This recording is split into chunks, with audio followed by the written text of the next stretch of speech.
হরে কৃষ্ণ। অজ্ঞানতিমিরান্ধস্য জ্ঞানাঞ্জনশলাকয়া চক্ষুरुन्मीलितं येन तस्मै श्रीगुरवे नमः। वाञ्छाकल्पतरुभ्यश्च कृपासिन्धुभ्यश्च पतितानां पावनेभ्यो वैष्णवेभ्यो नमो नमः। नारायण नमस्कृतं नरश्चैव नरोत्तमं देवीं सरस्वती व्यासं ततो जयमुदीरयेत्। श्रीकृष्ण चैतन्य प्रभु नित्यानंद श्री अद्वैत गदाधर शिवासादि गौरभक्तवृंद। हरे कृष्ण कृष्ण कृष्ण हरे हरे, हरे राम राम राम हरे हरे। অজামিল নামে এক মহা দুরাচার ছিলেন। সেই দুরাচার কোনো দিন কোনো সৎকর্ম, কোনো ভালো কিছু কাজ করেনি, ভগবানের নাম সেবা পূজা দান ধ্যান কিছুই করেনি। একদিন তার কনিষ্ঠ পুত্র জন্মগ্রহণের পরে তার নাম রেখেছিল নারায়ণ।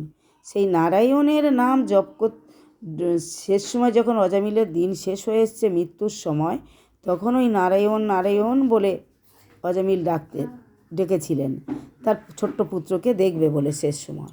কিন্তু আমার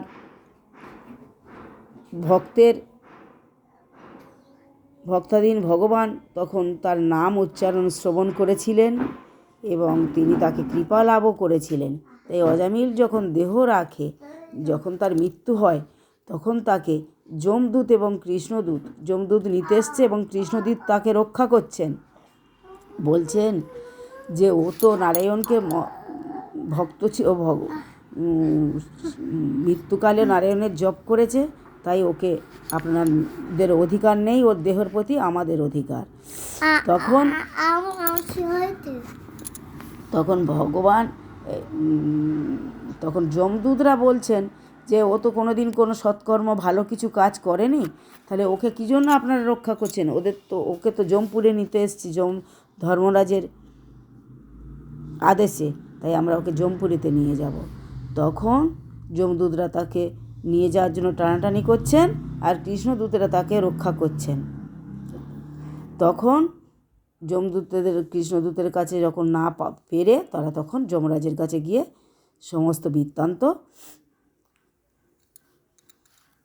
বললেন।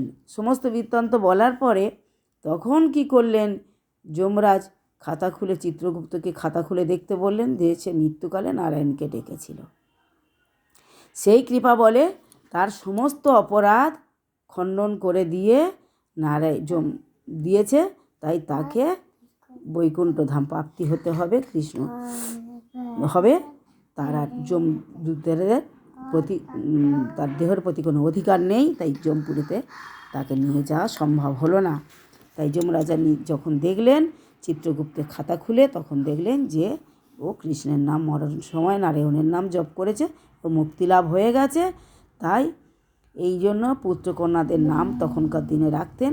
এখন তার পুত্রকন্যাদের নাম ভগবানের নাম থেকে অনেকে রাখেন না, অনেকে কেন 99% লোক রাখে না। তবে ভগবানের নাম যদি জ্ঞানবশত বা অজ্ঞানবশত স্মরণ করা যায়, তিনি আমাদের রক্ষা করবেন, বিপদে আপদে থেকে তিনি রক্ষা করবেন। তাই দ্বাদশ মহাজন এখানে নাম স্বয়ম্ভু, নারদ, শম্ভু, কুমার, কপিল, মনু, প্রহ্লাদ, জনক, ভীষ্ম, বলিবয়ম কীর্বত, মানে দ্বাদশ সৈতে বীজানাম ধর্মং ভাগবতম ভট্টা গ্রহং বিশুদ্ধং দুর্বোধ্যং জং জ্ঞাত মৃতম শ্রুতে। মানে স্বয়ম্ভু, নারদ, শম্ভু, সনৎকুমার, দেবহূতি নন্দন, কপিল, স্বয়ম্ভু, মনু, জনক, প্রহ্লাদ, বলি, ভীষ্ম, বলি, সুখদেব, এই দ্বাদশ মহাজন আমাদেরকে, এই গুরু পরম্পরা থেকে আমরা এসেছি গৌড়ীয় ভক্তগণ, ব্রহ্মা হইতে চতুর্মুখ। তাই ভগবান শ্রীকৃষ্ণ ব্রহ্মাকে দিয়েছেন উপদেশ, জ্ঞান দীক্ষা লাভ, কৃষ্ণ কথা শ্রবণ করিয়েছেন।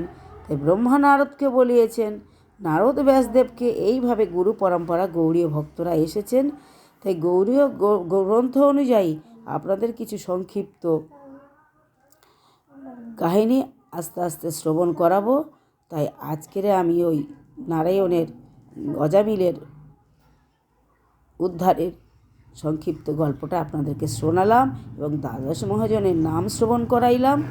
আপনারা শ্রবণ করে ইউটিউবে ভক্তবৃন্দদেরকে বলছি, আপনারা শ্রবণ করে ভালো লাগলে আপনারা সাবস্ক্রাইব করুন, শেয়ার করুন, লাইক করুন। হরে কৃষ্ণ। বাঞ্ছা কল্পতরুভ্যশ্চ কৃপা সিন্ধু বৈবচ পৈত্যানং পবনভ্যো বৈষ্ণবেভ্যো নমো নমঃ। হরে কৃষ্ণ কৃষ্ণ কৃষ্ণ হরে হরে, হরে রাম রাম রাম হরে হরে।